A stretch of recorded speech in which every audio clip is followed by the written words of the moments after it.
हाय, मैं चंदन कुमार आपको महर्षि स्पेस में स्वागत करता हूं। जैसा कि पिछले वीडियो में हम लोग मैट्रिक्स के बारे में जानकारी लिए थे, मैट्रिक्स को इंट्रोड्यूस किया था, उसके ऑर्डर को जाने थे, मैट्रिक्स को का कंस्ट्रक्शन सीखे थे। तो आज के वीडियो में हम सीखने वाले हैं, जानने वाले हैं कि मैट्रिक्स के कितने प्रकार है, किस किस तरह के मैट्रिक्स होते हैं, टाइप्स ऑफ मैट्रिसेस। यदि आप चैनल पर नए हो तो चैनल को सब्सक्राइब कर लें, बेल आइकन को दबा लें और अपने दोस्तों को शेयर करना मत भूलें। तो चलिए हम वीडियो स्टार्ट करते हैं। और वीडियो में है, कह रहा है क्या, टाइप्स ऑफ मैट्रिसेस। टॉपिक होगा क्या, आज का टॉपिक्स होगा टाइप्स ऑफ मैट्रिसेस। मीन्स कह रहा है क्या, मैट्रिक्स का प्रकार, कितने तरह का मैट्रिक्स होता है, उसका किस तरह का कंस्ट्रक्शन होता है, उस चीज़ को हम आज जानेंगे। तो यहाँ देखा जाए, जो सबसे पहला मैट्रिक्स है वह है आपका रो मैट्रिक्स। रो मैट्रिक्स, जिसे दूसरे नाम में, इसका दूसरा नाम है रो वेक्टर, अर्थात यह रो वेक्टर के नाम से भी जाना जाता है। रो का मतलब है पंक्ति, आबिहू। इसका रो वेक्टर, रो मैट्रिक्स का मतलब हुआ क्या, पंक्ति आबिहू। और पंक्ति आबिहू क्या है, यहाँ ध्यान देना है। नाम से ही इसका डिफिनीशन, नाम में ही इसके डिफिनीशन छिपे हुए हैं। कह रहा है a matrix in which only one row then that matrix is called row matrix. मतलब एक ऐसा मैट्रिक्स जिसमें सिर्फ और सिर्फ एक ही रो हो, उसे रो मैट्रिक्स कहेंगे। तो थोड़ा सा एग्जाम्पल देख लेते हैं। एग्जाम्पल के रूप में देखा जाए तो ए एक मैट्रिक्स है और ए में अगर 3, 5, 8 ले लें तो आप बताइएगा। मैं पिछले वीडियो में मैं बता दिया था कि इसके ऑर्डर को कैसे फाइंड करेंगे। तो ऑर्डर तो क्लियर था, तो इसका भी ऑर्डर यदि लिखेंगे तो आपको यहाँ मिलेगा कि इस मैट्रिक्स में एक ही रो है और कॉलम कितना है, 1, 2, 3। तो इसका ऑर्डर क्या हुआ, 1/3। इस तरह से आपको यहाँ मिल रहा है क्या कि इस मैट्रिक्स में सिर्फ और सिर्फ एक ही रो है, अर्थात यह मैट्रिक्स कौन सा मैट्रिक्स कहा जाएगा, रो मैट्रिक्स कहा जाएगा। सेकेंड को देख लीजिए, B इज इक्वल टू 5, 7, 8, 9। इसका ऑर्डर क्या है, इसका भी ऑर्डर देखा जाए तो 1/4 हो जाएगा, क्योंकि 1 रो है और 4 कॉलम है। तो इस तरह से यह भी मैट्रिक्स कौन सा मैट्रिक्स होगा, रो मैट्रिक्स। अर्थात वह सारे मैट्रिक्स जिसमें सिर्फ और सिर्फ एक ही रो हो, उसे क्या कहा जाएगा, रो मैट्रिक्स कहा जाएगा।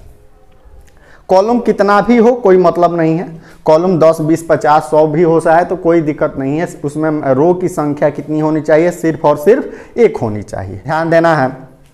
Column matrix, column vector. कह रहा है a matrix in which only one column, अर्थात ऐसा मैट्रिक्स, जैसा कि आप इसमें देखे हैं कि मैट्रिक्स में कितना रो है, सिर्फ और सिर्फ एक रो हो तो रो मैट्रिक्स होगा। अब यहाँ मामला ये है कि सिर्फ और सिर्फ जब एक कॉलम हो तो उसे क्या बोलेंगे, कॉलम मैट्रिक्स। जैसे एग्जाम्पल के रूप में हम ले सकते हैं A इज इक्वल टू 3, 2।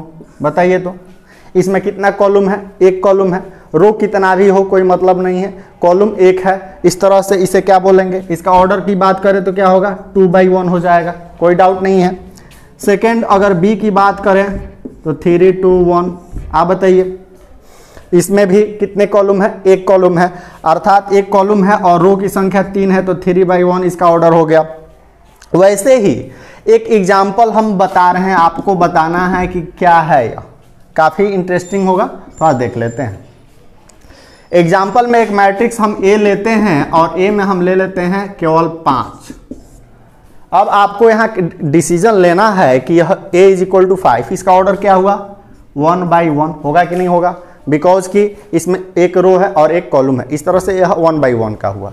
अब बताइए इसको हम क्या मानेंगे, रो मैट्रिक्स मानेंगे कि कॉलम मैट्रिक्स मानेंगे। अब यहाँ कंफ्यूजिंग है, बताइए तो क्या कहेंगे, कमेंट करिए, बताइए क्या होगा, क्या होगा भाई। A is equal to only 5 हो, या 5 के बदले में 15 भी हो सकता है, 18 भी हो सकता है। मीन्स कोई एक नंबर हो, एक डेटा हो इसमें, तो फिर ऐसी परिस्थिति में इस मैट्रिक्स को कौन सा मैट्रिक्स कहा जाएगा। तो आप बताइए, according to row matrix, according to the definition of row matrix, यह क्या करता है, इसके डिफिनीशन को भी फुलफिल करता है कि नहीं। ऐसा मैट्रिक्स जिसमें एक ही रो हो, क्या कहता है, ऐसा मैट्रिक्स जिसमें एक ही रो हो तो उसे क्या कहते हैं, रो मैट्रिक्स कहते हैं। तो इसमें एक ही रो है इसलिए है रो मैट्रिक्स हुआ। और बताइए इसके भी कंडीशन को पूरा कर देता है कि matrix in which only one column, तो आप बताइए इसमें एक ही कॉलम है, तो इस तरह से इसके भी कंडीशन को पूरा करता है। अर्थात A इज इक्वल टू जो 18 है, चाहे कोई एक नंबर हो, 1/1 ऑर्डर का जो मैट्रिक्स होगा वह निश्चित रूप से रो मैट्रिक्स भी होगा और कॉलम मैट्रिक्स भी होगा। तो चलिए अगले नेक्स्ट स्टेप पर हम बात करते हैं। कह रहा if all the elements of A matrix, मतलब कोई भी मैट्रिक्स हो जिसके सभी एलिमेंट्स 0 होने चाहिए, तब उस मैट्रिक्स को 0 और नल मैट्रिक्स कहेंगे। अब यहाँ देखेंगे यह जो 0 मैट्रिक्स होता है इसको क्या करते हैं, एक यहाँ इसके साथ कंसेप्ट है, कह रहा है कि it is generally denoted by O, यानी कि ऐसे मैं बताया था कि किसी भी मैट्रिक्स को किसी भी इंग्लिश अल्फाबेट के किसी भी लेटर से डिनोट किया जा सकता है, बट यहाँ 0 मैट्रिक्स के साथ थोड़ा सा कंडीशन ये है कि इसे जनरली अगर O से डिनोट करें तो काफ़ी यह ईजी हो जाता है, कहीं समझने में काफ़ी हेल्पफुल होगा। तो यहाँ चलेंगे तो इस तरह से इसके एग्जाम्पल को देख लेते हैं। एग्जाम्पल को देखेंगे तो O इज इक्वल टू क्या हो जाएगा, 0 0 0 0, अर्थात किसी भी ऑर्डर का मैट्रिक्स हो, 2/2 हो, 3/3 हो, 2/3 हो, किसी भी ऑर्डर का मैट्रिक्स हो तो वह क्या हो जाएगा, 0 0 0। यहाँ ऑर्डर क्या है, 2/3 है, मीन्स ऑर्डर का कोई मतलब नहीं है, सभी एलिमेंट्स 0 होने चाहिए। अब यहाँ देखेंगे स्क्वायर मैट्रिक्स, कह रहा वर्ग अभिहु एक a matrix A is equal to Aij m/n is said to be square matrix if number of rows is equal to number of columns, मतलब ऐसा मैट्रिक्स जिसमें रो की संख्या कॉलम की संख्या के बराबर हो उसे क्या बोलेंगे, स्क्वायर मैट्रिक्स। अब थोड़ा सा आप इसको याद कर सकते हैं, ऐसे इसका रिलेशन करा सकते हैं वर्ग के बारे में। स्क्वायर कैसा होता है, जिसमें लंबाई चौड़ाई क्या हो, लंबाई चौड़ाई बराबर हो तो क्या हो जाएगा, वर्ग हो जाएगा, सभी भुजाएं बराबर हो। वही कंडीशन यहाँ भी है कि ऐसा मैट्रिक्स, जैसे एग्जाम्पल के रूप में हम ले सकते हैं A इज इक्वल टू 3 2 1 5। अब आप बताएंगे कि इसमें रो की संख्या कितनी है, 1 2, कॉलम की संख्या कितनी है, 2 है, तो इस तरह से कौन सा मैट्रिक्स हुआ, स्क्वायर मैट्रिक्स हुआ। और किस ऑर्डर का स्क्वायर मैट्रिक्स हुआ, इसे 2/2 ऑर्डर का स्क्वायर मैट्रिक्स बोलेंगे। वही दूसरा अगर मैट्रिक्स की बात करें, B इज इक्वल टू 3 2 1 5 6 0 1 -1 2, तो आप यहाँ देखेंगे इस मैट्रिक्स पर भी विचार करोगे तो आपको मिलेगा क्या कि इसमें 3 रो है। देखें तो कितना रो है, 1 2 3, 3 रो है, कॉलम कितना है, 1 2 3, 3 कॉलम है, अर्थात इसे हम क्या बोलेंगे, 3/3 ऑर्डर का स्क्वायर मैट्रिक्स। ऐसे ही अगर और भी मैट्रिक्स हम लिख सकते हैं, 4/4 का हो सकता है, 5/5 का हो सकता है, तो ये रहा आपका स्क्वायर मैट्रिक्स। अब यहाँ देखेंगे प्री ईयर में पिछले साल मीन्स कई बार इस पर प्रश्न पूछा जा चुका है कि स्क्वायर मैट्रिक्स का कंडीशन क्या है। तो स्क्वायर मैट्रिक्स अब मल्टीपल चॉइस क्वेश्चन पूछा है जिसमें ऑप्शन दिया है कि m is equal to n, दूसरा ऑप्शन है m is greater than n, तीसरा ऑप्शन है m is less than n, और चौथा ऑप्शन है none of these, none of these. अब आपको यहाँ देखना है कि स्क्वायर मैट्रिक्स होने के लिए क्या शर्त होगा।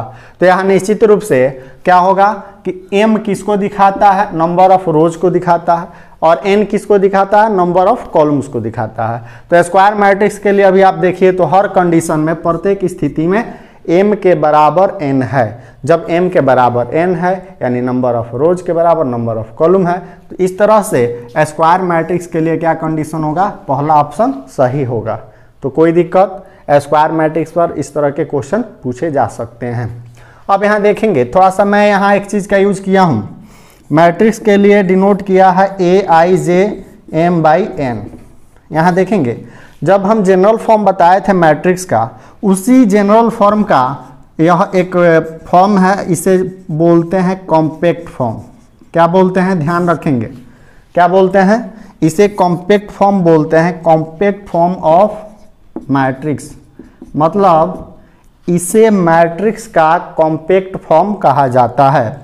और कॉम्पैक्ट फॉर्म का मतलब है, जैसे जनरल फॉर्म को जब लिखे थे तो बहुत बड़ा वैल्यू मिला था, तो अब उस जनरल वैल्यू को बार बार लिखना थोड़ा सा कठिन काम होगा, इसीलिए कॉम्पैक्ट फॉर्म, उस पूरे जनरल फॉर्म को इस फॉर्म में हम डिनोट करके इसे लिखना, कहीं भी यूज में लाना काफ़ी इजी हो जाएगा, आसान हो जाएगा, इसीलिए इसका यूज करते हैं। तो यहाँ ध्यान रखेंगे, इसे मैट्रिक्स का कॉम्पैक्ट फॉर्म बोला जाएगा। और इसमें यह M A I J elements को डिनोट करता है और एम रो की संख्या को डिनोट करता है, एन बताइए तो कॉलम की संख्या को डिनोट करता है। तो इस तरह से क्या हुआ, आपका स्क्वायर मैट्रिक्स क्लियर हुआ। अब यहाँ देखेंगे जो नेक्स्ट है वह है आपका रेक्टेंगुलर मैट्रिक्स। रेक्टेंगुलर मैट्रिक्स का मतलब है आयताकार आबिहू। और आयताकार आबिहू आयत कैसे बनता है, थोड़ा सा ध्यान देना है। इसमें लंबाई चौड़ाई के बराबर नहीं होता है, ध्यान देना है। यानी कि इस दोनों कंडीशन को हम क्या बोलेंगे, आयत बोलेंगे, रेक्टेंगल बोलेंगे। तो यहाँ ध्यान देना है कि इसमें इस हिसाब से यदि हम देखें तो यहाँ कह रहा है a matrix A is equal to A I J M by N is said to be rectangular matrix. इसे यानी कि यह बताए थे, अभी बताए थे कौन सा फॉर्म है, कॉम्पैक्ट फॉर्म है, किसी मैट्रिक्स को डिनोट कराता है। और कह रहा है इसे रेक्टेंगुलर मैट्रिक्स कहा जाएगा if m is not equal to n। यहाँ ध्यान देने वाली बात है, यही काफ़ी महत्वपूर्ण बात है।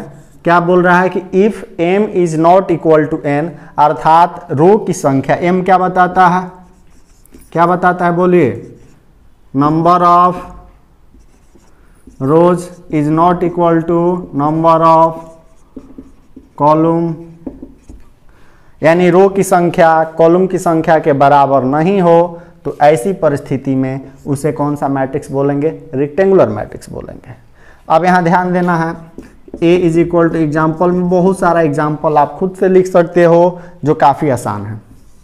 3 2 1 5 6 9। आप बताइए तो इसमें रो की संख्या कितनी है, 1 2, कॉलम की संख्या कितनी है, 1 2 3, तो 2/3 है ना, सिंपल है। इसमें रो की संख्या यानी 2 इज नॉट इक्वल टू 3, रो की संख्या कॉलम की संख्या के बराबर नहीं है। b इज इक्वल टू क्या हो जाएगा, 3 2 1 6। तो इसको देखेंगे, इसका अगर ऑर्डर लिखा जाए तो क्या होगा बताइए, 1 2 3 और कॉलम कितना है 2, तो 3/2। तो इस तरह से a का जो ऑर्डर है 2/3, b का ऑर्डर है 3/2। अब बताइए बहुत सारा, जैसे अगर मान लीजिए 3/4 ऑर्डर का लिखे तभी यह रेक्टेंगुलर होगा, 4/7 का लिखे तभी रेक्टेंगुलर होगा। तो इस तरह से बहुत सारा मैट्रिक्स लिखा जा सकता है रेक्टेंगुलर मैट्रिक्स के एग्जाम्पल के रूप में। तो आप आसानी से लिख सकते हैं और मुझे विश्वास है कि आपको समझ में क्लियर हो गया है कि रेक्टेंगुलर मैट्रिक्स जिसमें रो की संख्या कॉलम की संख्या के बराबर नहीं हो, इसमें लंबाई ऊंचाई लंबाई चौड़ाई आपस में बराबर नहीं है, ध्यान देना है। तो ऐसी परिस्थिति में इस मैट्रिक्स को रेक्टेंगुलर मैट्रिक्स कहते हैं। कोई डाउट, अगर डाउट हो तो कमेंट करके बताइएगा क्या डाउट हो रहा है। जो नेक्स्ट टॉपिक है वह कहता है डायगोनल मैट्रिक्स। डायगोनल मैट्रिक्स का मतलब है विकर्ण आव्यूह। अब यहाँ देखेंगे, इस मैट्रिक्स को जानने से पहले हम एक नए टर्म्स को जानेंगे। वह नया टर्म्स होगा डायगोनल एलिमेंट्स, यानी कि विकर्ण अवयव किसे कहेंगे, इसको थोड़ा सा समझ लेते हैं। ठीक है, ध्यान देना है। तो पहले जान लेते हैं डायगोनल एलिमेंट्स क्या है, उसके बाद आसानी से हम समझ पाएंगे डायगोनल मैट्रिक्स होता क्या है। कह रहा है कि let A is equal to A I J M by N is a square matrix. मान लिया कि यह क्या है, ए एक स्क्वायर मैट्रिक्स है। Then all the elements A I J for which A I is equal to J are called diagonal matrix. अब यहाँ देखेंगे, मान लिया एक एग्जाम्पल हम लेते हैं और एग्जाम्पल लेकर के मान लेते हैं 3 4 5 2 8 9 0 7 11। यह स्क्वायर मैट्रिक्स एग्जाम्पल के रूप में लिए हैं। बताए तो इसका ऑर्डर क्या है, 3/3 ऑर्डर का मैट्रिक्स है, सिंपल। और कह रहा है कि वह एलिमेंट्स जिसमें i के बराबर, वह सभी एलिमेंट्स ए आई जे जिसमें i के बराबर j हो, i के बराबर क्या होना चाहिए, j होना चाहिए, उन सभी एलिमेंट्स को हम डायगोनल एलिमेंट्स कहेंगे। अब थोड़ा सा हम एलिमेंट्स के ऑर्डर को देख लेते हैं। तो यहाँ क्या हो जाएगा, 1 1 1 1 होगा ना, क्योंकि फर्स्ट रो और फर्स्ट कॉलम में है। इसे क्या बोलेंगे 1 2, क्योंकि फर्स्ट रो में है, सेकंड कॉलम में है, ध्यान में आ रहा है। फिर ये क्या हो जाएगा 1 3, फर्स्ट रो थर्ड कॉलम, इसको क्या बोलेंगे 2 1, सेकंड रो फर्स्ट कॉलम 2 2 2 3, इसको क्या बोलेंगे 3 1 3 2 3 3। अब इसको देखने के बाद कह रहा है, यहाँ देखेंगे i का वैल्यू 1 है, j का वैल्यू 1 है, यहाँ i का वैल्यू 1 है, j का वैल्यू 2 है, तो यहाँ तो बराबर नहीं है, इसमें बराबर नहीं है, इसमें बराबर नहीं है, इसमें बराबर नहीं है, इसमें नहीं है, इसमें नहीं है। तो किस में बराबर है आप देखेंगे, इसमें, इस सभी में बराबर है। तो जब इसमें बराबर है अर्थात यहाँ देखेंगे 1 के बराबर 1 है, 2 के बराबर 2 है, 3 के बराबर 3 है, अर्थात i के बराबर j है। तो यह जो एलिमेंट्स 3 8 और 11 है उसको कौन सा एलिमेंट्स बोलेंगे, डायगोनल एलिमेंट्स। अब यहाँ थोड़ा सा डायगोनल पर विचार करें। अगर स्क्वायर की डायगोनल की बात करें तो यहाँ ध्यान देना है, इसे ही ना डायगोनल कहा जाता है। डायगोनल का मतलब क्या होता है, विकर्ण होता, तो इसे ही ना विकर्ण कहते हैं, एक इधर का विकर्ण है। लेकिन मैट्रिक्स के लिए स्पेशल रूल को फॉलो करता है, इसे ही डायगोनल बोलते हैं और इसे बोलते हैं लीडिंग डायगोनल। ध्यान देना है, लीडिंग डायगोनल।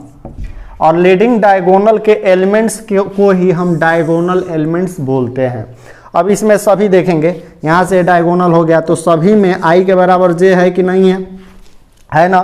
तो ऐसी परिस्थिति में i के बराबर जब j हो रहा है, वैसे एलिमेंट्स को हम कौन सा एलिमेंट्स बोलेंगे, डायगोनल एलिमेंट्स। तो कोई दिक्कत है क्या आपको, यानी कि अब यहाँ हम एक दूसरा एग्जांपल ले लेते हैं। मान लेते हैं b इज इक्वल टू 3 2 1 7।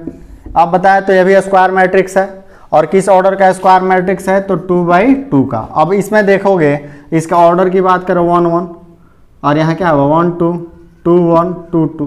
तो यानी कि ये वाला जो वैल्यू है यह क्या है, लीडिंग डायगोनल है।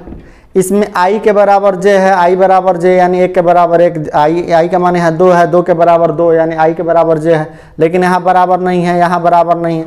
तो ऐसी परिस्थिति में यहाँ 3 और 7 को हम क्या बोलेंगे, डायगोनल एलिमेंट्स बोलेंगे। तो मुझे विश्वास है ऐसे 3/3 4/4 ऑर्डर के भी मैट्रिक्स हो सकते हैं, किसी भी ऑर्डर के हो, आप उसके लीडिंग डायगोनल एलिमेंट्स को फाइंड कर ही लेंगे, कोई दिक्कत नहीं होगी। अब यहाँ देख लीजिए, डायगोनल मैट्रिक्स की बात हो रही है, और डायगोनल मैट्रिक्स का मतलब है विकर्ण अभिहु। अब यहाँ ध्यान देंगे कि कह रहा है a square matrix which all non diagonal elements are 0।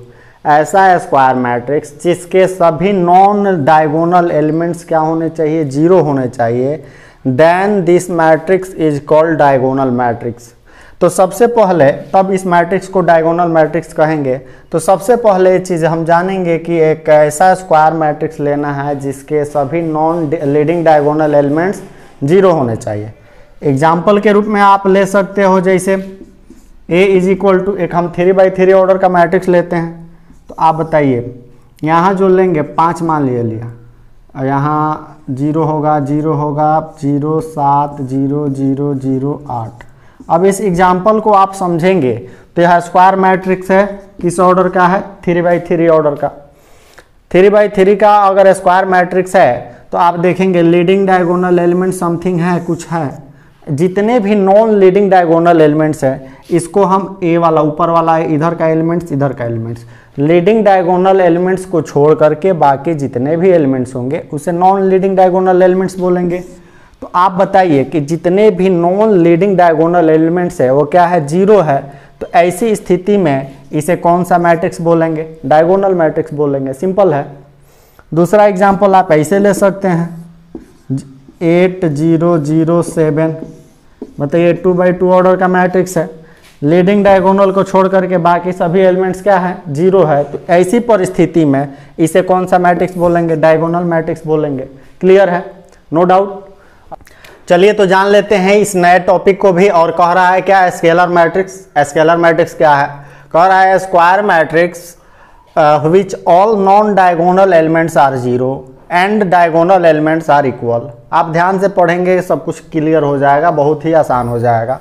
कह रहा है कि नॉन डायगोनल एलिमेंट्स क्या होने चाहिए, जीरो होने चाहिए। स्क्वायर मैट्रिक्स के नॉन डायगोनल एलिमेंट्स जीरो होने चाहिए और डायगोनल एलिमेंट्स आपस में बराबर होना चाहिए। तो एग्जाम्पल के रूप में आप इसे ले सकते हैं क्या, अगर a इज इक्वल टू हम लिख लें और यहाँ 5 0 0 0 5 0 0 0 5, तो आप यहाँ देखिए स्क्वायर मैट्रिक्स है 3/3 का है, निश्चित रूप से है। अब यहाँ non leading diagonal elements zero है, इधर भी नॉन लीडिंग डायगोनल एलिमेंट्स क्या है, जीरो है। और डायगोनल एलिमेंट जितना भी है सब आपस में बराबर है कि नहीं है।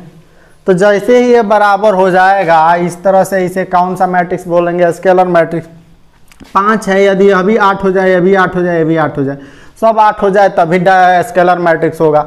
लेकिन अब ध्यान देने वाली बात यह है कि अगर 8 के बदले में यहाँ 7 हो जाए तो क्या हो जाएगा 8 7 8। तो ऐसी परिस्थिति में अभी जो हम पिछले बार पढ़े थे पिछला टॉपिक, यानी डायगोनल मैट्रिक्स होगा, न कि यह स्केलर मैट्रिक्स होगा। स्केलर मैट्रिक्स होने के लिए शर्त क्या है कि यह सब आपस में बराबर होने चाहिए। ऐसे दूसरा एग्जाम्पल भी हम ले सकते हैं क्या, 7 0 0 7, ये भी हो जाएगा कि नहीं हो जाएगा। देखिए डायगोनल एलिमेंट्स क्या है, बराबर है, और बाकी नॉन लीडिंग डायगोनल एलिमेंट्स क्या है, जीरो है। तो ऐसी परिस्थिति में यह 2/2 ऑर्डर का स्केलर मैट्रिक्स हुआ, कोई दिक्कत। अब यहाँ आप देखिएगा आइडेंटिटी और यूनिट मैट्रिक्स। यह जो मैट्रिक्स है दो नामों से जाना जाता है, और दो नामों में फर्स्ट है आइडेंटिटी मैट्रिक्स कहें या यूनिट मैट्रिक्स कहें, किसी फॉर्म में इसका यूज किया जाता है। और कह रहा है क्या, a square matrix which non diagonal elements are zero. अभी जैसा हम लोग स्केलर में पढ़े थे, डायगोनल में पढ़ते, सेम वही कंडीशन है कि नॉन डायगोनल एलिमेंट्स क्या होना चाहिए, यह आपका जीरो होना चाहिए, एंड डायगोनल एलिमेंट्स क्या होना चाहिए, 1 होना चाहिए। निश्चित आप देखेंगे स्केलर में क्या पढ़े थे, डायगोनल एलिमेंट जीरो होने चाहिए, लेकिन नॉन डायगोनल एलिमेंट जीरो होने चाहिए और डायगोनल एलिमेंट्स क्या होने चाहिए, आपस में बराबर होने चाहिए। लेकिन यहाँ क्या बोल रहा है कि डायगोनल एलिमेंट्स क्या होने चाहिए, सारे डायगोनल एलिमेंट्स 1 होने चाहिए। तो एग्जाम्पल के रूप में क्या लेंगे आप, देखिए तो 1 0 0 0 1 0 0 0 1। बताइए तो स्क्वायर मैट्रिक्स है, किस ऑर्डर का है, तो 3/3 का। अब आप यहाँ देखें तो नॉन लीडिंग डायगोनल एलिमेंट्स कितना है, 0 है। इधर नॉन लीडिंग डायगोनल एलिमेंट्स क्या है, 0 है, लेकिन डायगोनल एलिमेंट्स क्या है, इक्वल है और साथ साथ 1 है। तो ऐसी परिस्थिति में इसे कौन सा मैट्रिक्स बोलेंगे, आइडेंटिटी और यूनिट मैट्रिक्स। अब यहाँ ध्यान देना है, दूसरा एग्जाम्पल अगर ए ले लेते हैं, इसको बी बराबर ले लेते, 1 0 0 1 लिख सकते हैं कि नहीं लिख सकते हैं, या 2/2 का हुआ। वही सी इज इक्वल टू अगर चाहें तो 0 1 0 0 1 0 0 0 0 1 0 0 0 1 0 0 1 0 0 0 0 1, इस तरह से 4/4 का हो गया कि नहीं हो गया, यह 4/4 ऑर्डर का आइडेंटिटी मैट्रिक्स। अब यहाँ एक चीज़ और आप ध्यान में रखेंगे हमेशा कि जैसा कि मैं बताया था जीरो मैट्रिक्स को ओ से डिनोट किया जाता है, स्पेसिफिक नेम होता है जीरो मैट्रिक्स को ओ से, वैसे ही आइडेंटिटी और यूनिट मैट्रिक्स को हम जनरली किससे डिनोट करते हैं, तो कैपिटल आई से डिनोट करते हैं। याद रखेंगे किससे डिनोट करते हैं, कैपिटल आई से डिनोट करते हैं। अब यहाँ थोड़ा सा एक आइडिया है कि जब आई का मतलब आइडेंटिटी मैट्रिक्स और यूनिट मैट्रिक्स, आई का मतलब क्लियर है, आइडेंटिटी मैट्रिक्स और यूनिट मैट्रिक्स 3 ऑर्डर का हो तो उसे हम I3 कह सकते हैं शॉर्ट में। याद रखें, समझेंगे इसको, यह काफ़ी हेल्प करेगा आगे क्वेश्चन सॉल्व करने में। इसको क्या बोलेंगे, वैसे ही बताइए 2 ऑर्डर का है तो इसको क्या बोलेंगे, I2 बोलेंगे। यह क्या बोलेंगे, इसको I4 बोल सकते हैं। I4 का मतलब आइडेंटिटी मैट्रिक्स, कहीं अगर I4 लिखा हो, मैट्रिक्स चैप्टर का सॉल्यूशन कर रहे हैं और कहीं वहाँ I4 लिखा हो तो उसका आइडिया हम क्या लगाएंगे, आइडेंटिटी मैट्रिक्स की बात की जा रही है और 4 ऑर्डर का आइडेंटिटी मैट्रिक्स, कोई दिक्कत। अब यहाँ एक चीज़ देख लीजिए कि यह आइडेंटिटी मैट्रिक्स है तो अब जनरली सबको हम I से डिनोट कर सकते हैं, कोई दिक्कत नहीं है ना। तो यानी जनरली हम I से करेंगे, लेकिन जब उसके ऑर्डर को उसमें शामिल कर लेंगे तो I2, I3, I1, I4 के नाम से जाना जाएगा। ठीक है, अब चलिए अगला हम टॉपिक देख लेते हैं। अगला टॉपिक है आपका कंपेरेबल मैट्रिसेस का। तो कह रहा है कि 2 और more than 2 matrices are said to be comparable matrices if their order are same. कह रहा है कि 2 या 2 से अधिक मैट्रिक्स जब उनका ऑर्डर आपस में बराबर हो जाए तो वैसे मैट्रिक्स को कंपेरेबल मैट्रिसेस कहा जाता है। अर्थात आप ध्यान देना है, जब भी हम कंपेरेबल, इस वर्ड को देखिए, कंपेयर शब्द से बना, कंपेयर प्लस एबल, यानी कंपेयर करने के लायक, कंपेयर यानी तुलना करने योग्य। तो यहाँ ध्यान देना है, तुलना हम कैसे करते हैं। 2 समान, जैसे अगर कोई स्टूडेंट है तो वो स्टूडेंट यानी 12th क्लास का स्टूडेंट है तो उसका कंपेरिजन हम 12th के ही स्टूडेंट से करेंगे। अब ऐसा है, जानवर की बात करें तो हाथी का कंपेरिजन घोड़ा से नहीं होगा, 2 हाथी का कंपेरिजन किया जा सकता है। सिंपली सी वही काम यहाँ कंपेरेबल मैट्रिसेस का मतलब 2 और मोर देन 2, 2 या 2 से अधिक मैट्रिसेस जब उनका ऑर्डर आपस में बराबर हो तो उसे कंपेरेबल मैट्रिसेस बोलेंगे। अब यहाँ A is equal to, example काफ़ी इजी होगा, आप बहुत सारा एग्जाम्पल दे सकते हैं।